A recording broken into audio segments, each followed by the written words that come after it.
ఆ బౌన్సర్లను పెట్టుకొని బయటకు వచ్చే సందర్భంలో కూడా వారికి పర్మిషన్ ఉందా? ఆ బౌన్సర్లు ఏ చట్టం ప్రకారం కనపడేవాళ్ళందరినీ నూకేసుకుంటూ వెళ్ళిపోయినరు? వాళ్ళు చేసినందువల్లే ఇక్కడ ఆ పని జరిగిందని చెప్తా ఉన్నారు. ఒక వ్యక్తి మరణిస్తే కనీసం తోలబోయేటోళ్ళు ఆ దగ్గరుండి ఏం జరిగిందని కనీసం ఒక నిమిషం ఆగి వెళ్తారు. చిన్న యాక్సిడెంట్ అయితేనే, ఒక కుక్క పిల్ల చనిపోతేనే, లేకపోతే ఒక పశువు చనిపోతేనే మనం ఆగి దాని గురించి తెలుసుకుంటాం. నీ కళ్ళ ముందు ఇంత వ్యవస్థ జరిగి ఇద్దరు మనుషులు శవాల్లాగా పడిపోయి ఉంటే మీరు ఎట్లా వెళ్ళిపోతారు? సామాజిక బాధ్యత మీకుందా? సామాజిక స్పృహ మీకున్నదా? వెళ్ళిపోయిన తర్వాత ఆయన కళ్ళలో నాకు ఎటువంటి పశ్చాత్తాపం కనిపించలేదు. నేను ఏమి సక్సెస్ మీట్లు పెట్టుకోలేను, ఈ 15 రోజుల నుంచి సక్సెస్ మీట్లు జరగట్లేదు అనే బాధ ఒకటి కనపడుతున్నది. నేను పోలేకపోతున్నా అనుకుంటున్నాడు తప్ప వారు చాలా సక్సెస్ మీట్లు అటెండ్ అయినారు. అదేవిధంగా వాళ్ళ ఇంటిని ఒక కళ్యాణ మండపం, ఒక విలాసవంతమైనటువంటి ఇది చేసి వచ్చేవాళ్ళు పోయేవాళ్ళు చాలామందితో ఆయన చాలా హ్యాపీగా గడుపుతూ ఉన్నారు. మరి సమాజం, ఈ చట్టం, ఈ రాజ్యం ఏం చెప్తుందండి? ఎవరైతే బాధితులు ఉంటారో వాళ్ళ పక్షాన చట్టం మాట్లాడుతుంది, మనం మాట్లాడాలి. నువ్వు బాధితుడివా? ఏ విధంగా బాధితుడివి? పైసలు సంపాదించుకుంటే లెక్కలు చూసుకుంటా ఉంటివి. నీకు అవకాశం కుదిరినప్పుడు లేకపోతే నీ మీద ఎవరన్నా ఏదన్నా అన్నప్పుడు ఒక ప్రెస్ మీట్ పెట్టి ఒక బట్టగాల్చి మీద పడేసి వెళ్ళిపోతుంది. నిన్న మీరు ఏం చేశారు? పోలీస్ ఆఫీసర్స్ నాకు చెప్పలేదు అన్నారు. పోలీస్ ఆఫీసర్స్ చెప్పలేదు, నేను వెనక పంపిస్తే పోతావా? అది రాత్రిపూట కాబట్టి అక్కడ జరిగిన సంఘటనకు ఎవరైతే సినిమాలకు వచ్చినో వాళ్ళు మాత్రమే అక్కడ చూడగలిగినారు. కానీ అదే ఒక డే టైం అయితే అక్కడ ఎంత రచ్చ అయి ఉండేది, అక్కడ లా అండ్ ఆర్డర్ని అదుపు చేసే పరిస్థితి ఉండేదా? మీరే చెప్పాలి. ఎందుకంటే అవాంఛనీయ సంఘటనలు జరుగుతాయి. ఇక్కడ జరిగిన వాడు బాధితుడు కాకుండా పక్కనోడు కూడా ఏదో ఒక పని చేసిపోతాడు. అంత చిన్న ఇరుకైన స్థలంలో ఇంతమందిని గ్యాదరింగ్ వద్దు అని చెప్పి మా పోలీసు వారు చెప్పిన తర్వాత కూడా, పోలీసు వారు ఎట్లా చెప్తారు సార్ అని మీరు అంటారు. ఒక అప్లికేషన్ నా దగ్గరకు వస్తుంది, ఆ అప్లికేషన్ మీద నేను ఎటువంటి రెస్పాన్స్ ఇవ్వకపోతే దాని మీద మాకు పర్మిషన్ వచ్చిందా లేదా అని కాగితం మీద రాపించుకుని తీసుకుపోవాల్సినటువంటి బాధ్యత ఎవరైతే నిర్వాహకుడు ఉంటాడో అతనికి ఉంటుంది. సింపుల్ విషయాలు. మనం ఒకళ్ళ ఇంటికి పోతాం, తలుపు కొడతాం, తలుపు తీయలేదని చెప్పి చక్కగా ఇంట్లో పోయి కూర్చుంటామా? నేను తలుపు కొట్టిన సార్ చాలాసేపు అడిగినా అని. నీకు ఒక బాధ్యత ఉంది, రెస్పాన్సిబుల్. అది పబ్లిక్ ప్లేస్. నువ్వు బాధ్యత ఉన్నప్పుడు ఆ రెస్పాన్సిబిలిటీని భుజం మీద తీసుకోవాలి. నువ్వు తెలుసుకోవాలా, తెలవకపోతే తెలుసుకోవాలి. కానీ నీ సినిమాలలో కూడా ఏం పెడుతున్నావు? ఓ పోలీస్ ఆఫీసర్లను నంగా చేసి బట్టలు ఇప్పి ఆ ఆఫీసర్ల మీద నువ్వు తుపాకులు పెట్టుడు, లేకపోతే ఇంకో రకంగా ఇంకో నీచమైనటువంటి ఇచ్చేసినావు. అసలు ఈ సెన్సార్ వాళ్ళు ఏ రకంగా ఈ పర్మిషన్లు ఇస్తున్నారో అర్థమవుతుంది. ఒక బాధ్యత కలిగినటువంటి ఒక పదవులు ఉన్నటువంటి ఒక పోలీస్ ఆఫీసర్ క్యారెక్టర్ నువ్వు తీసుకుని ఆయన బట్టలు చింపేసి రాత్రిపూట నువ్వు బట్టలు చింపి పోలీస్ స్టేషన్కి వదిలిపెడితే ఆ పోలీస్ స్టేషన్లో ఉన్న కుక్క కూడా ఆయనను గుర్తుపట్టదు. అట్లాంటి పరిస్థితులు నువ్వు సినిమాలు తీసే పద్ధతి అదే? నువ్వు సమాజానికి ఏమైనా సమాచారం ఇస్తున్నావు? పోలీసుల మీద పబ్లిక్ని తిరగబడమంటున్నావా? మరలవాడి పోలీసుల మీద చట్టాన్ని చేతిలో తీసుకుని పబ్లిక్లో అన్రెస్ట్ చేయాలని చూస్తున్నావా? స్టేట్ అనేది ఏంటిది? రాజ్యం అనేది, రాజ్యంలో ఒక పద్ధతి ఉంటుంది, దానికి ఒక రాజ్యాంగం ఉంటుంది, చట్టాలు ఉంటాయి. చట్టాల ప్రకారం మనం బతకవలసిన అవసరం ఉంటుంది. ఎవరైనా కూడా ప్రతి విషయాన్ని కూడా మన సొంతంగా చేతుల్లోకి తీసుకోకూడదు. ఇంట్లో కూడా నీ పిల్లల్ని నువ్వు కొడతావంటే 1-2 సార్లు వాడు మరవాడతావు. మనం ఒక సొసైటీలో ఉన్నాం, ఆ సొసైటీ యొక్క కట్టుబాట్లు ఉంటాయి. కట్టుబాట్లు అంటే చట్టాలు ఉంటాయి. నువ్వు ఎలా బిహేవ్ చేయాలనో ఉంటుంది. అవన్నీ తెలుసుకోవాల్సిన బాధ్యత ఉంటుంది. నువ్వు నాకు హక్కులు, నీకు హక్కు అంటే తెలియదు, బాధ్యత అంటే తెలియదు. నీకు బాధ్యత లేని సమాజం బిడ్డవని నేను భావిస్తున్నా. ఎటువంటి బాధ్యత లేదు. 130 మంది 1,30,000 కుటుంబాలు ఉన్నటువంటి పోలీస్ డిపార్ట్మెంట్ ఈ సమాజాన్ని ఆర్డర్లో పెట్టడం కోసం అనునిత్యం ప్రతిరోజు ప్రతి క్షణం పనిచేస్తూ ఉన్నది. నీలాంటి వీరులు శూరులు చాలామంది వచ్చిర్రు, కాలగర్భంలో కలిసిపోయారు. నువ్వేదో సినిమాల డైలాగులు వేసి మేము అది లేదు ఇది లేదు చేస్తే మొత్తం నీ రీళ్ళన్నీ కట్ అయిపోతాయి. నీ రీళ్ళన్నీ కట్ చేస్తాం. ఒక్క పోలీసు కూడా నీ దగ్గర రావద్దని మేము చేసినామనుకో ఎట్లుంటుంది? రేపు నువ్వు పబ్లిక్లో తిరగలుగుతావా? ప్రైవేట్ సైన్యాన్ని పైల్వాన్లను నల్ల బట్టలు వేసుకుని ఆయనకి ఏం తెలుసు? ట్రైనింగ్ చేసిండు ఆయన. చట్ట ప్రకారం ఆయనకు ఉందా?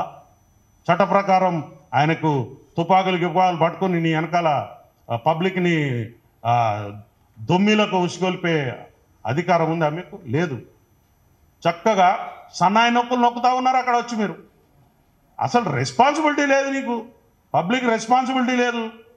వచ్చినావు ఈ జూబ్లీ హిల్స్ లాంటి ఇవి తెలంగాణ గడ్డకు హృదయం లాంటి జూబ్లీ హిల్స్లో రూపాయలు ఖర్చు పెట్టకుండా భూములు జాగలు వచ్చినాయి మీకు. అవి పబ్లిక్ పైసలు, ప్రజల యొక్క సొమ్ము. నువ్వు ఒక ఇండస్ట్రీని డెవలప్ చేస్తావని చెప్పి మీకోసం మా త్యాగాల మీద మేము ఇచ్చిన సొమ్ము అది తీసుకున్నారు. ఎంజాయ్ చేయండి, కట్టుకున్నారు, లీజ్ అయిన దాకా ఉండండి. కానీ మీరు అక్కడ ఎటువంటి దుర్మార్గాలు చేస్తున్నారు అంటే అడిగేటోడు లేడని, క్వశ్చన్ చేసేటోడు లేడని మీ ఇష్టం వచ్చినట్టు నాటకాలు చేసుకుంటూ పోతే సమాజం ఊరుకోదు.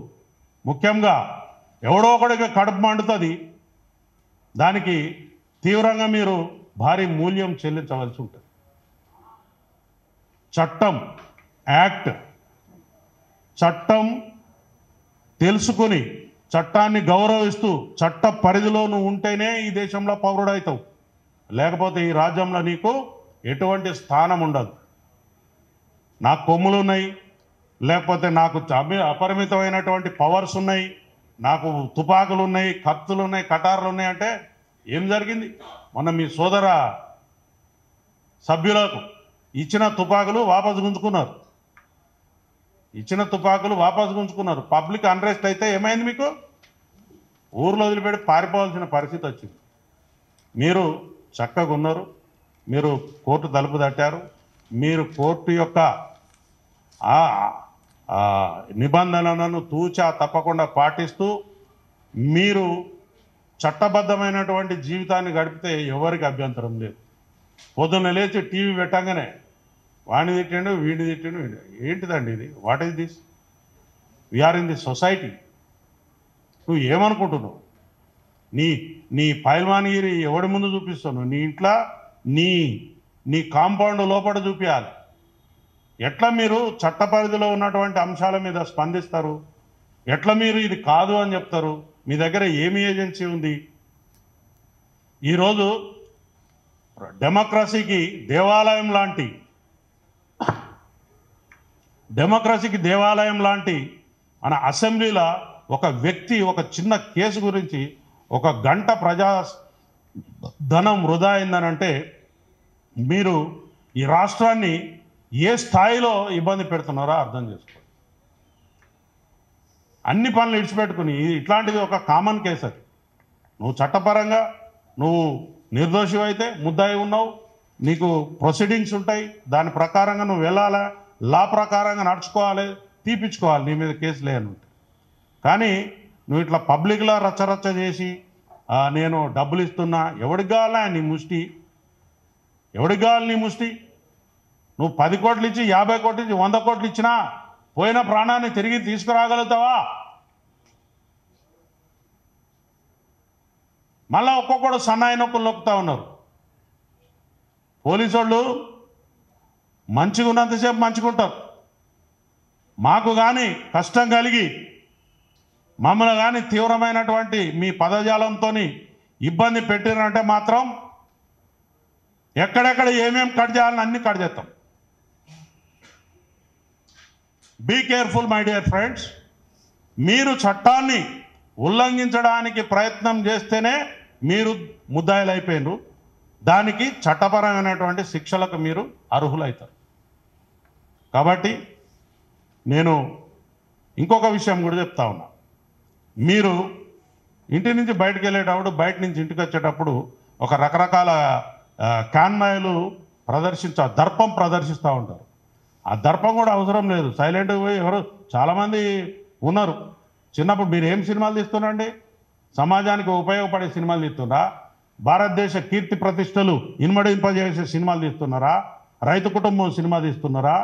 లేకపోతే ఏమన్నా నర్తనశాల సినిమా తీస్తున్నారా? లేకపోతే మన సందేశాత్మకమైన సినిమాలు తీస్తున్నారా? సాగర సంగమం లాంటివి ఏమన్నా? మీరు ఏం సినిమాలు తీస్తున్నారు? దొంగతనం ఎట్లా చేయాలి, లంగతనం ఎట్లా చేయాలి, ఎట్లా బారిపోవాలి? కనీసం మహిళలు అంటే మీకు గౌరవం కూడా లేదు. మహిళలు అంటే గౌరవం కూడా లేదు నీకు. ఇంతవరకు ఎవడు అడిగి ఉండడు ఈ ప్రశ్న. నువ్వు హీరోయిన్ పట్టుకుని ఏమంటావు? అరే 1000 రూపాయలు అయితే అది ముద్దు వేరే అడుగురా అంటావు. ఇదే నువ్వు నేర్పించేది? ఏం నేర్పిస్తున్నావు సమాజానికి? ఒకసారి సినిమా తీసేటప్పుడు మా బిడ్డలు గరీబోళ్ళు ఎందుకు తీసే నీ 3000 5000 రూపాయల టికెట్లు కొని ఎందుకు పోవాలి? దానికి ఒక హైప్ క్రియేట్ చేస్తున్నావు. దానికి ఒక థియేటర్ లేకుండా, ఇంకొక కొత్త సినిమా లేకుండా మీరు సినిమాలను పంచుకుని టైమ్లీ నెలకొకడు సినిమా పెట్టుకోవాలా. ఆ సినిమా తప్ప ఇంకొక సినిమా ఆడద్దు. ఏముంది మీ దాదాగిరి? మీకు ఆ రైట్ ఉందా? ఒక ఉపాయం ప్రకారం నీ సినిమా తప్ప ఇంకొక సినిమా లేకుండా చేసి ప్రజలను ఆ సినిమానే ఖచ్చితంగా చూసేలా మీరు మలుపుతూ ఉన్నారు. ఒక కెనాల్ వాటర్ పోతుంటే ఏ పంట పొలంలోకి మలపాలనో రైతుకు తెలిసిన లాగా మీరు దీన్ని పండించుకుంటున్నారు. సినిమా టాకీస్లా రేట్లు 100 రూపాయలు, 50 రూపాయలు, 20 రూపాయలు ఉంటుండే. ఆ రేట్లు 100 పక్కన 4 సున్నాలు, 25 పక్కన 2 సున్నాలు. ఏంటిదండి ఇది? What is this? నిన్నెవరు మేము బతిలానేమా మా కోసం ఒక ఇట్లాంటి సినిమా తీసి పెట్టని? నేను ఇక్కడి నుంచి చెప్తున్నా. నువ్వేమన్నా పారంజి సినిమాలు చూపిస్తున్నావా బాబు? ఈ దేశాని కోసం ఏమన్నా చెప్తున్నావా? అట్లాంటి సినిమాలు చూస్తే ఏమన్నా జ్ఞానం వస్తుంది. జై భీమ్ లాంటి సినిమాలు చూస్తే రాజ్యాంగం గురించి తెలుస్తుంది. లేకపోతే చారిత్రాత్మకమైన సినిమాలు చూస్తే, కోడెనాగు లాంటి సినిమాలు చూస్తే కులాన్ని ఎట్లా విడగొట్టాలని తెలుస్తుంది. నిప్పు లాంటి మనిషి సినిమా చూస్తే ఒక పోలీస్ ఆఫీసర్ ఎంత గొప్పగా ఉద్యోగం చేయగలడో తెలుస్తుంది. ఒక మత సామరస్యం ఎట్లుండాలో తెలుస్తుంది. నువ్వు చేసేదేంటయా? నువ్వు చేసేదేంటి? నీకు ఎవడిస్తున్నాడు గైడెన్స్? చెప్పేది ఒకటి, చేసేది ఒకటి. మీరు మీ తోలు మంచిగా ఉంచుకోకపోతే తోలు పలగొడతాం. ఒక శాఖ మీద మీరు పేరు చెప్పకపోవచ్చు, ఇంకోటి చెప్పకపోవచ్చు, పని చేయలేదంటున్నారు. అక్కడ పోలీసు వారి డ్యూటీ కాదు అది. కానీ ఆ పడిపోయిన ఆ బాడీలకు రెస్పిరేషన్ ఎట్లా ఇస్తున్నారు చూసారు కదా మీరు. మూతిలో మూతి పెట్టి పోలీసు వాళ్ళ పని అండి అది. కానీ ఒక వ్యక్తి అక్కడ జీవితం పడిపోయి ఉన్నది, తీసుకుని ఆ యొక్క రెస్పిరేటరీ సిస్టమ్ అట్లా అందించారు. కాబట్టి అందులో ఒక బాబు ఇవాళ మన కోసం అవకాశం ఉంది. సో మై ఫ్రెండ్స్, దయచేసి నేను ఈ పత్రికా ముఖంగా, మీడియా ముఖంగా నేను మన వాళ్ళకి చెప్పేది ఏంటిదంటే, ఒక గొప్ప సందేశాత్మకమైనటువంటి సినిమాలను మనం ప్రోత్సహిద్దాం. సందేశాత్మకమైన సినిమాలు చాలా ఉన్నాయి, ప్రోత్సహిద్దాం. కానీ మనం ఏ పని చేసినా కూడా సమాజ శ్రేయస్సును దృష్టిలో పెట్టుకుని సొంత లాభం కొంత మానుకో పొరుగువారి కోసం పాట పడబోయని చెప్పినారు మన కవులు. అది చదువుకోండి, నేర్చుకో, సబ్జెక్టు నేర్చుకో నువ్వు గొప్పగా. కానీ ఏం చెప్పింది? నీ కోర్టు కేసు తీసేసిందా? తీసేస్తే మరి మంచిగా హ్యాపీగా తిరుగు. తీసేసిందాక మాత్రం నువ్వు ముద్దాయివే కదా. ముద్దాయి ఏం చేయాలి? నీకు రెగ్యులర్ బెయిల్ కూడా కాదు, ఇంట్రీమ్ బెయిల్. నువ్వు దాన్ని చూసుకుని నాకు అంతా స్వేచ్ఛ వచ్చేసింది అనుకోవద్దు. You are under the clutches of లా.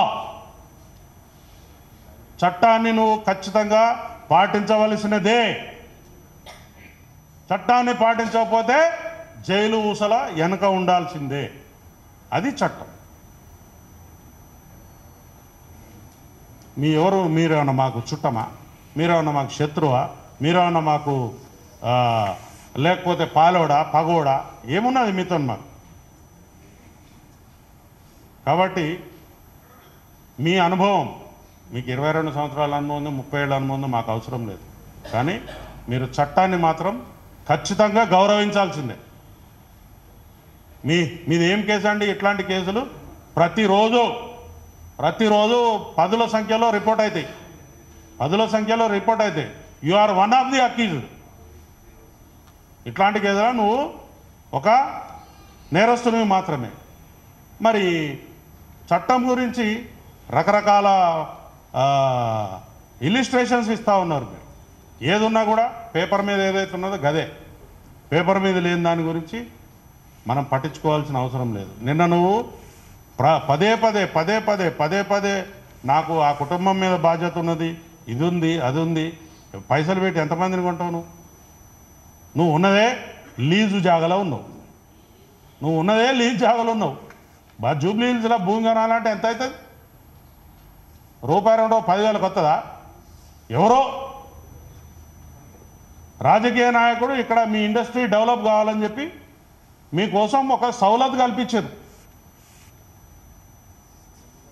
వాపును చూసి బలమని పొంగిపోదు.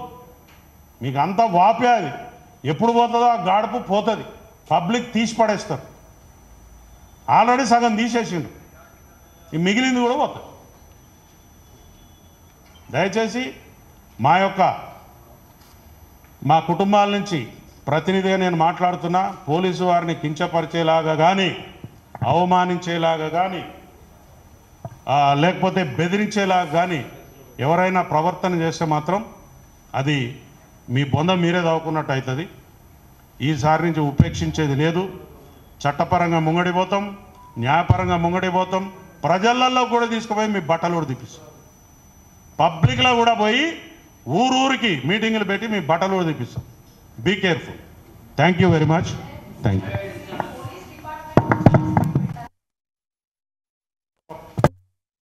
పోలీస్ ఆఫీసర్గా ఆత్మస్థైర్యాన్ని దెబ్బతీస్తూ మా కుటుంబాలను వేధింపులకు చేస్తున్నటువంటి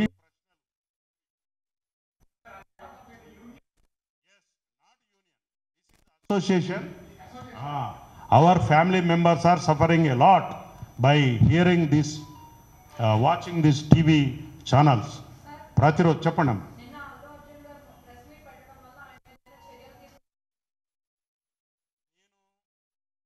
ఒక ఫ్యామిలీ మెంబర్గా మాట్లాడుతున్నా. ఇప్పుడు ఆయన ఒక పోలీస్ ఆఫీసర్గా నేను మాట్లాడతలేదు. మా ఫ్యామిలీసు మా యొక్క ఆత్మస్థైర్యాన్ని దెబ్బతీస్తూ మా యొక్క కుటుంబాలను డిఫెన్స్లో పెడుతున్నాడు ఈయన మాటలు. ఆయన తీసిన సినిమా ఏంటిదండి? ఒక సీనియర్ పోలీస్ ఆఫీసర్ని తీసుకుపోయి రాత్రిపూట మందు తాగిపించి లక్షల రూపాయలు ఇచ్చి బట్టలన్నీ ఉడదీసి వస్తే పోలీస్ స్టేషన్కి వస్తే ఆయన కుక్క కూడా గుర్తుపట్టదు ఆయన. అటువంటి సమాజాన్ని సృష్టించాలని నేను అనుకుంటుండా, లేకపోతే స్మగ్లర్ల చేతిలో పోలీసు వాళ్ళ బట్టలు ఇప్పియాలని నేను చూపిస్తున్నాడా? అది మా క్వశ్చన్. ఆయన చట్టపరంగా పోవడానికి నాకు ఎటువంటి అభ్యంతరం లేదు. As a citizen of India is having every right to approach anywhere. మేము ఆ సినిమా వచ్చి కూడా ఇవ్వాలి కాదు, దాదాపు 2 ఏళ్ళు అయిందో, 3 ఏళ్ళు అయిందో, 4 ఏళ్ళు అయిందో, నాకు ఎవరో చెప్తే విన్నా నేను. కానీ ఒక వ్యక్తిని కానీ, ఒక సంస్థను కానీ, ఒక సమాజాన్ని కానీ హ్యూమిలియేట్ చేయటం అనేది చాలా దుశ్చర్య. నీవు ఈ సమాజంలో బతికే మనిషిగా నీకు ఎటువంటి రైట్ లేదు. సినిమా కూడా ఎంటర్టైన్మెంట్, ఐ లవ్ ఇట్, ఎంటర్టైన్మెంటే. కానీ నువ్వు ఎంటర్టైన్మెంట్ ఎక్కడ దాకా ఉండాలి? నిన్ను పిలుస్తా రా తమ్మి అని ఇట్లాంట జబ్బమే చేస్తా, ఇట్ ఈజ్ అన్ ఎంటర్టైన్మెంట్. ఇటు రా అని ఈప్ మీద ఒకటి బీకితే అది ఎంటర్టైన్మెంట్ అవుతుందా? అది అటాక్ అవుతుంది. అవును, నేను అడుగుతున్నా కదా, అదే అడుగుతున్నా. ఇప్పుడు నేనేమంటున్నా, సెన్సార్డ్ బోర్డు చర్యలు తీసుకున్నదనే అడుగుతున్నా నేను. వాళ్ళు ఇవ్వద్దు, వీళ్ళకు ఇవ్వద్దనే అడుగుతున్నా. మీట్లో ఉన్నా, ప్రెస్ మీట్లో ఉన్నా. మళ్ళీ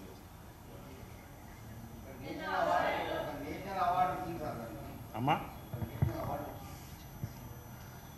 నేను ఒక విషయాన్ని మీకు చెప్తున్నా, నేషనల్ అవార్డు రావచ్చు, ఇంటర్నేషనల్ అవార్డు రావచ్చు, లేకపోతే ఆయనకి రకరకాల ఇవి రావచ్చు. మీరు ఆ మాట అన్నారు కాబట్టి చెప్తున్నాను. కరెక్టే సార్, నేనేమంటలేను. పోలీసు వాళ్ళను బట్టలిపి తన్నినందుకు నేషనల్ అవార్డు ఇచ్చిరా ఆయనకి? అందులో ఇది ఒకటి ఉంది కదా. మరి నేనేమనుకుంటున్నా, మేము ఆ సినిమా చూడలేదు, నాకు ఇప్పుడే తెలిసింది అది విషయం. రాత్రి ఎవరు అంటే ఇట్లా బట్టలు ఇప్పిండు పోలీస్ ఆఫీసర్ చేయాలంటే అవునా అని నేను అది కోట్ చేసిన. ఎవరు ఆయన బాజాబ్తాగా ఏం పిటిషన్ వేసినా చూడండి అక్కడ. లేలే కోర్టులో వారు ఏమని సమర్పిస్తున్నారు వాళ్ళు, పోలీసులదే మాకేం సంబంధం లేదు, కనీసం నన్ను చూడటానికే వాళ్ళు పోలీసు వాళ్ళు. ఒక మాట చెప్పండి, పోలీస్ ఆఫీసర్ చెప్తున్నాడు కదా, వాళ్ళు ఏమని చెప్తారు, ఇది ఒక accident. How can you judge? మీరు జడ్జి కాదు కదా. ఇట్ ఈజ్, అది ఎక్కడుంది, ఎవరు తేల్చాలి? కోర్టు తేల్చాలి. మీరేమని చెప్పాలా? నేను ముద్దాయిని, నాకు ఈ కేసుకి ఎటువంటి సంబంధం లేదని కోర్టు చెప్పుకోవాలి. You are not suppose to express your views before the media. ఉంటుంది, ఎందుకు ఉండదు అమ్మా?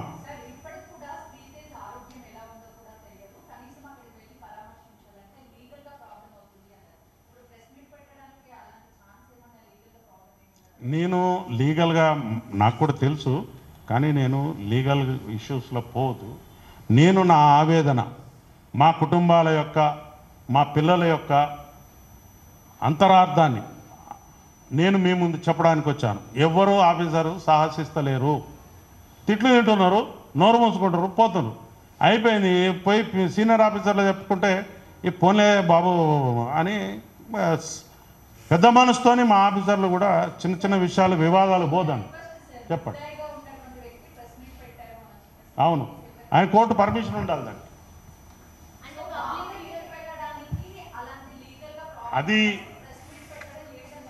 అది నేనేమంటున్నా, వారి దగ్గరికి వెళ్ళాలా వెళ్ళొద్దా అనేది వారి యొక్క వ్యక్తిగత నిర్ణయం. అక్కడికి పోయి నేను ఇక్కడికి వచ్చిన నా బాధ చెప్పుకున్నా మీకు. మా 1,30,000 ఫ్యామిలీస్ పరిస్థితి, మా కుటుంబ సభ్యుల యొక్క బాధ మీకు వ్యక్తీకరించాను. ఎవరు నాకు తెలియదమ్మా. Just I'm talking, I'm confined at my family level.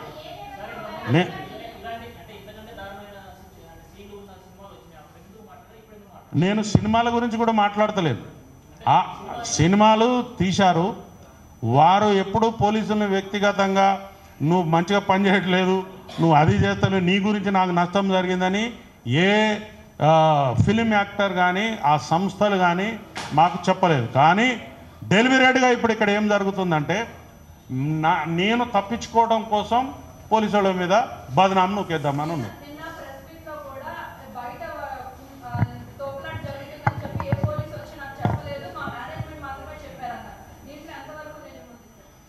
నేను ఆ విషయాల నిజానిజాల కంటే మేనేజ్మెంట్ అనేవాడు, నేను నా ఇంటికి ఒక పెద్ద అతిథి వస్తారు, వచ్చినప్పుడు ఆయన నువ్వు ఈ సోఫాలో కూర్చొని టీవీ చూడని నేను బయటికి, I can't go out side.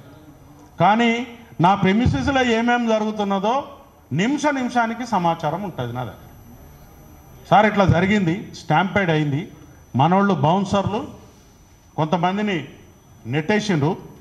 నెట్టేసిన తర్వాత అక్కడ ఒక ఇష్యూ అయింది, మీరు బయటికి పోండి అని చెప్పే ఉంటారు, చెప్పకుండా ఉండరు. ఎందుకంటే అది చాలా సీరియస్ ఇష్యూ, అది అర్ధరాత్రి కూడా జరిగింది కాబట్టి నువ్వు సైలెంట్గా ఉన్నావు. అదే డే టైంలో అట్లాంటి ఇన్సిడెంట్ జరిగితే దానిని ఆపే తరం ఎవరికైనా అవుతుందా మీరు చెప్పండి? అవుతుందా? ఆవేశపరులు ఉంటారు, ప్రతి ఒక్క మైండ్ మనస్తత్వం డిఫరెంట్గా ఉంటుంది. అదే కదా చెప్తున్నా, ఆయన చర్యలు మీరు చూశారు కదా. సిపిఆర్ చేపిస్తున్నారా పోలీసులు? చెప్పేది వినండి, చూస్తారా? మనిషి వచ్చిందమ్మా, చూస్తారు, ఏదో ఇష్యూ అయింది, వెళ్ళిపోతారు కదా. ఇక్కడ ఎందుకు ఉంటారు? ఇప్పుడు నేను ఇక్కడ వచ్చిన, బయట ఏదో ఇష్యూ జరుగుతుంది, మీరు ఉంటారా? వెళ్ళిపోతారు. అదేదో ఇంపార్టెంట్ అని పోతారు. అక్కడ ఏదైనా ఒక బ్లాస్టింగ్, ఒక కొట్లాట, ఒక దొమ్మి, ఒక అల్లరి కనపడితే ఉండరు కదా. ఇప్పుడు పోలీసు అనేవాడు కూడా మనిషే. కానీ నీకు డ్యూటీ ఎక్కడి నుంచి ఎక్కడికి వేసినాం? డ్యూటీలో ఉన్నవాళ్ళు అందరూ నీ దగ్గర కూడా కొంతమంది ఉంటారు. డయాస్ మీద ఉంటారు, టైలెండ్లో ఉంటారు, ఊరు బయట ఉంటారు, టాయిలెట్స్ దగ్గర ఒకటి ఉంటారు, ఒక బందోబస్తు ఎట్లుంటుంది అట్లుంటుంది. నీ దగ్గర ఉన్నవాడు చూడవచ్చు, చూడలేదని నేను అంటలేం. మేమేమి మానవాతీత మనుషులం కాదు. ఒక ఫిలిం హీరో అక్కడికి వచ్చిందంటే చూడడానికి ఒక ఛాన్స్ ఉంటుంది. మరి అట్లనే ఒక లీడర్ ఎవరైనా వచ్చిందంటే ఆయన దగ్గర పోయి చూడాలి, టీవీలలో పడాలని చాలామంది పోతారు. మా వాళ్ళు కూడా ఒకళ్ళిద్దరు పోయి ఉండొచ్చు. కానీ డిప్లాయ్మెంట్ చేసిన ఫోర్స్ మొత్తం అక్కడికి పోయింది అని చెప్పడానికి వాళ్ళ దగ్గర ఆధారం ఉందా? లేదు. ఎవరు? బౌన్సర్లు వెళ్ళిపోయారు కదా, ఆల్రెడీ థియేటర్ నింపి పెట్టుకున్నారు. నేనేమంటున్నా, I'm not talking about theatre. బయట ఏదైతే ప్రదేశం ఉన్నదో అది పబ్లిక్ గ్యాదరింగ్కి అనువుగా లేదు అనే విషయాన్ని ఆ కన్సర్న్ పోలీసు వారికి చెప్పిన తర్వాత కూడా నేను 10 అడుగుల దూరమే జులూస్ తీస్తా, 5 అడుగుల దూరమే జులూస్ తీస్తా అంటే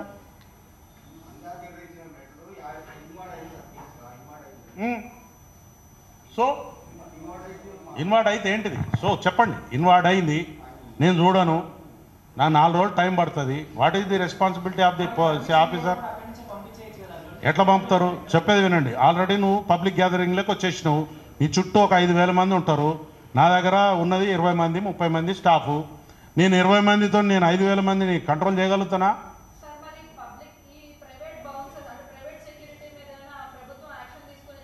పక్కా తీసుకుంటారు, పక్కా. చెప్పేది వినండి, ఒక నిమిషం వినండి. ప్రైవేట్ సెక్యూరిటీ అనేదే private, it is a private. వాడు చట్టానికి అతీతుడు కాదు, చట్టంతోనే పనిచేయాలి, ఆయన చట్టంతోనే పనిచేయాలి. He is not suppose to throw anyone. నువ్వు నీ మనిషికి చుట్టూ ఉండండి, దానికి ఒక ప్రొసీజర్ ఉంటుంది, రోప్ ఉంటుంది, దానికి ఒక అడ్వాన్స్ పైలటింగ్ ఉంటుంది, అన్నీ ఉంటాయి. అది పోలీసు వారు నీకు ప్రొటెక్షన్ ఇస్తే ఇవన్నీ జరుగుతాయి. నువ్వు ఎవరినో చదువురాను అంటే ఆ పర్టికులర్ డిపార్ట్మెంట్లో అనుభవం లేని వాడిని తీసుకుని వచ్చి బాగా కండలు బాగున్నాయని చెప్పి నువ్వు వాడిని దోబే ఈయన దోబే అంటే జైలుకు పోతుంది. ఏం జరుగుతుంది? చట్టం ఆ పని చేస్తుంది. ఇప్పుడు ఆయన మీద కేసులు పెట్టారంటున్నారు. మరి కేసులు పెట్టారంటే నువ్వు దాన్ని ఎక్కడ ఛాలెంజ్ చేయాలి? మీడియా ముందు ఛాలెంజ్ చేయాలా?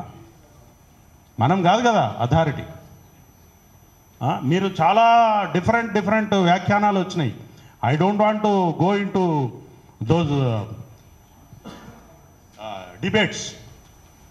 ఆ వ్యాఖ్యానాల్లోకి నేను పోదలుచుకోలే. ఎందుకంటే నాది ఒక ఎయిమ్ ఉంది, నా యొక్క ఫ్యామిలీస్ మీద, నా యొక్క సహచరుల మీద, నా యొక్క డిపార్ట్మెంట్ మీద మీరు ఇష్టం వచ్చినట్టు మాట్లాడితే మాత్రం సహించవు. ఒకవేళ మేము తప్పు చేస్తే మా సీనియర్ అధికారులు ఉన్నారు, దాని మీద ఇంకొక అధికారం ఉంటుంది, దాని మీద ఇంకొక అధికారం ఉంటుంది మా మీద యాక్షన్ తీసుకోవడానికి. But you are not suppose to insult before the public. మీరు మీ వ్యూస్ చెప్పొచ్చు, నేను కూడా చెప్పినా కదా.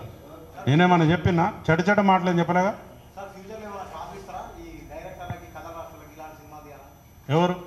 నేనేమి అని కానీ నేను ఒక సమాజానికి గరీబోళ్లకు ఒక విషయం చెప్తా.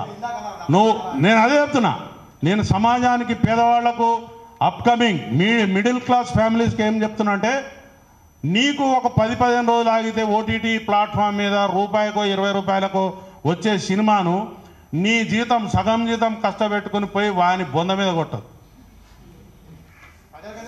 ఒకటి. రెండోది ఏంటంటే, నా పిల్లలకు చెప్తున్నా నేను, పేద వర్గాలకు సంబంధించిన, మిడిల్ క్లాస్ వర్గాలకు సంబంధించినటువంటి పిల్లలు ఎక్కువగా ఊహించుకోకండి నీ హీరో గురించి, ఎక్కువగా ఊహించుకోకండి నీ హీరోయిన్ గురించి, ఎక్కువగా ఊహించుకోకండి నీ యొక్క పరిస్థితుల గురించి.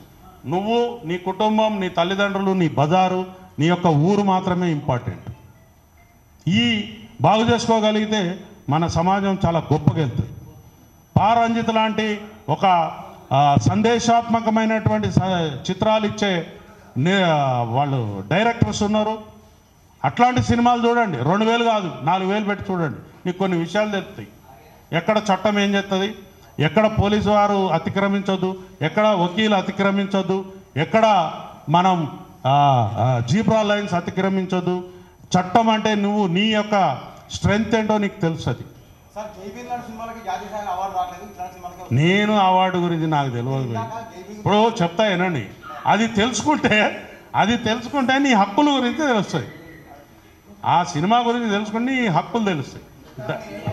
అమ్మా నేను ఆల్రెడీ చెప్పేసిన, ఐ హ్యావ్ టోల్డ్ మమ్మల్ని కెలకద్దు రీజన్